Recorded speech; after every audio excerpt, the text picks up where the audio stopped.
As someone who spends more money heating their swimming pool than the total value of the UK state pension, I think it's safe to say that the Prime Minister might not be as invested in this topic as some others. But let's afford him the opportunity to clear up any confusion. Will he commit his party, the Conservative Party, to maintaining the state pension triple lock beyond the next general election? Yes or no?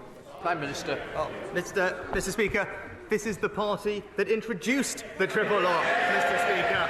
This is the party that has delivered a £3,000 increase in the state pension since 2010. It's also the parties that ensure that there are 200,000 fewer pensioners living in poverty today, and this winter ensuring that pensioners get an extra £300 alongside their winter fuel payment to support them through the challenging times with inflation. So, Mr. Speaker, our track record is clear. There is one party in this House that has always stood up for our pensioners, and that is the Conservative Party.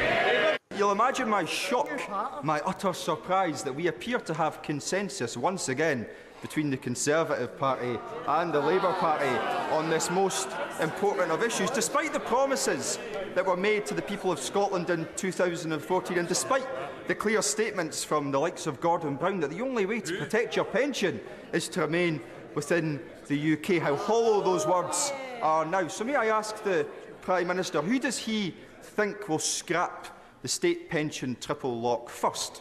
His government or the Labour Party's government?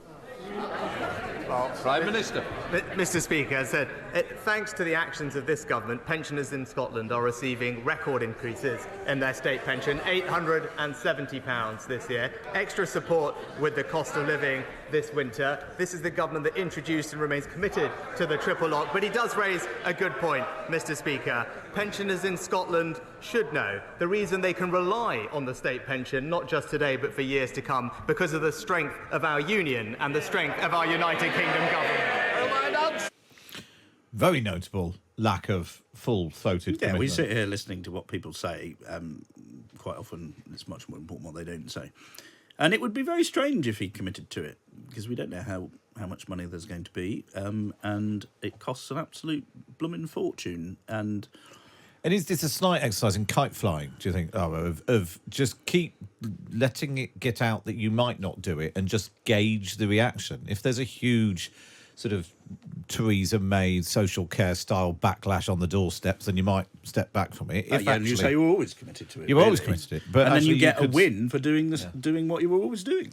Yeah, and I think there are two separate issues here, because there's the issue about what happens in response to the news about wage growth yesterday and what to do in the immediate term about the fact that they might not want to raise the state pension by as much as would be expected. And then there's the issue about whether or not you recommit to it in a manifesto, right? And those are two things that I think are being kind of willfully lumped together to create a sense of ambiguity. It was interesting listening to Flynn there because, of course, he singled out Labour as well on this. And I think given recent polling showing that Labour's making a really significant, comeback north of the border, it's unsurprising that he keeps going on this. And this is something we're seeing more and more in PMQs, that he wants to paint the Conservative Party with the same brush as the Labour Party, because both he sees as a threat to them.